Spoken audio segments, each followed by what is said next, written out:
let's get started. Well, we have a great day ahead of us, but yesterday was a lot of fun. I think we managed to cover a lot of ground. It was an intense day, and we kept our energies up, which was great.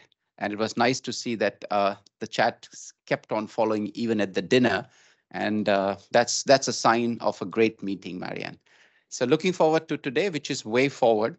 And what we have done today, Pawal and I have decided to divide and conquer. So what we will do that I'm going to kickstart and chair the first half of the session before the coffee break. We have excellent fourth speaker, which I'll speak in a moment about. And then for the really intense bit where the questions will get harder, and I'll be glad to step out of it, Pawal will take over. He will answer all the hard questions. So before we get going, I would love to invite Pawal to speak a little bit about his impression of yesterday, and then we get going. Okay, thank you very much, Vikas. I think what we heard yesterday and the day before in extremely diverse and rich discussions was the need for what I would call a virtuous hexagon to emerge. And this will actually be the theme of this morning throughout the few hours that we have ahead of us. And what I mean by the virtuous hexagon is the fact that we need to advance across several dimensions. First of all, to have patients more closely involved. And I'm extremely delighted that Peter Carey, president of Gamian, is with us, and he's with us from the very beginning of the conference, taking part actively in many discussions, but he will speak to us later. Of course, the patients, it is all about patients to start with, but also the patients are a treasure trove of knowledge about symptoms and about impact. And then the second dimension is the practitioners, and we have had many practitioners taking part in the discussions both here and online, the take-up of the different solutions, maybe especially digital solutions, because here the degree of hesitation tends to be greater, is extremely important.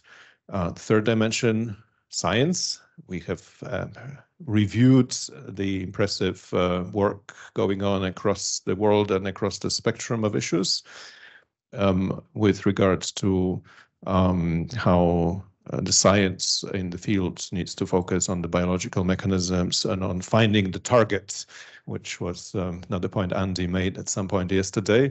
I think it was a fantastic idea, and to have also colleagues speak about dementia, Alzheimer's in particular, and cancer, the experience of those fields, also where they slipped at times, where they lost a few years, and what we need to learn from that. Then we have the regulators, and I think the discussion about the DSM framework started early in the conference, and it will be, I sense, one of the last points to tackle as well. So how should the regulatory framework evolve in order to adapt to the changing scientific realities while ensuring patient safety, which is, of course, at the heart of it. The fifth dimension is the question of funding. And it was mentioned in between the lines, but it is the elephant in the room, because after all, the volume of funding will decide whether it will be feasible to move the needle in a decisive fashion in the next years. And then the last dimension, there may be more, but I selected the hexagon for the purposes of today. And the last dimension is industry, both big and small. And I think it's very encouraging to see a renewed dynamic among the big pharma companies in the fields, but also a lot of dynamic among smaller ones, the smaller drug discovery companies, which are, rushing in to fill the gap and benefit from the latest technology, including in AI, on which we received a very illuminating lecture yesterday from Emmanuel. So that's the virtuous hexagon. We will discuss during the day how to make sure that we advance across these 6 dimensions at the same speed. Thank you so much, Vikas. Thank you so much, Pawal.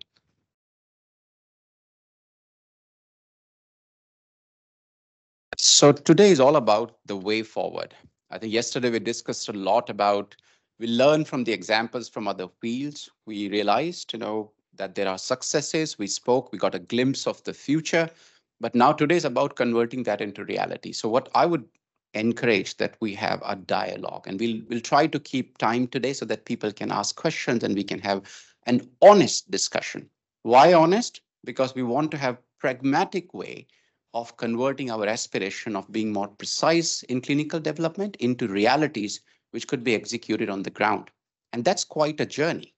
So we need to speak about that. And the first session is all about that. We have 4 speakers, which would cover the realities on the ground about the strategies for drug development. How do you bring more precision at each step? And with a little bit of change of order in the agenda. So Hugh Marston, who is my former partner in crime, who's going to start, he's the head of CNS discovery research at Boehringer Ingelheim. And those of you who know him, not only he's a veteran of industry, he's very passionate about bringing the right science to the right value creation all the way bottom-up research, and he'll tell you a bit more about that. Then after that, we're gonna, and we have, even for a very short time, but we're glad that we have Andreas Meyer-Lindeberg in room with us. Hopefully he'll catch his flight, in time to go back. And he's going to speak about the challenge, which is also very close to my heart. How do we jump from a uni-component, uni-modal biomarker development to multimodality, which is a barrier to cross, but an important one to cross in psychiatry. Then we have Naval Roy in the room. Naval is CEO of a very exciting company called Holmusk, which is all about the smart use of real-world data and real-world evidence to inform drug development. And at the end, I will come, and in my last 15 minutes, I'll give you the answer which nobody could give in last 17 years, how to shorten the time cycle of clinical drug development. So stay tuned, because we're going to solve all the problem in 15 minutes about that, right?